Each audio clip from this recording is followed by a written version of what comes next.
Со 95 гласа за, власта и опозицијата едногласно го изгласаа законот за амнестија кој се однесува на собраниските настани од ланскиот 27 април. По двомесечни преговарања, народните избраници се согласија да стопрат тензиите меѓу двете страни во Собраниската галерија и да запрат сите несогласувања кои одат на штета на општеството. Претениците Илија Димовски и Панчо Минов се приклучија на страната на предлагачите на овој закон. Сите дојдовме до она што го зборувавме од самиот почеток, дека треба да се погледнеме во очи и треба нашите проблеми и грешки да не ги префрлуваме на целото општество и да ја ставаме државата во залог на она што ние го грешиме. Од тука, иако не беше понудено, би сакал во моје лично име и во име на колегата Панчо Минов да ви информирам дека се приклучуваме како предлагачи на овој закон. Вкупно гласа 95 пратеници. Сите 95 гласа за. Откако претходно беше изгласана потребата за гласање на законот по скратена постапка, опозицијата во матичното тело предложи амандман со кој побараа целосна амнестија за сите инволвирани во настаните, но истиот не беше прифатен од мнозинството.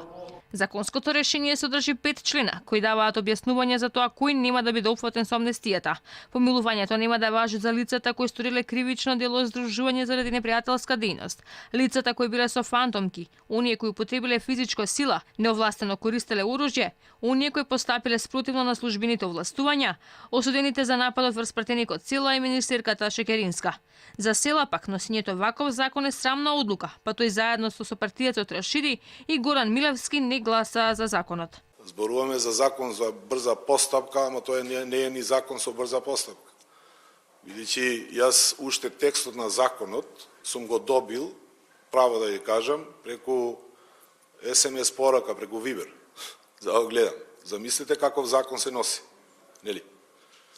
И мислам дека јас затоа реков, тие што отвараа врати за да влегуваат илјадници луѓе, не одговарат и ќе бидат амнестирани, а човекот кој ме бранеше од тие илјадни, над 1000 луѓе и ми го спаси животот, треба да одговара.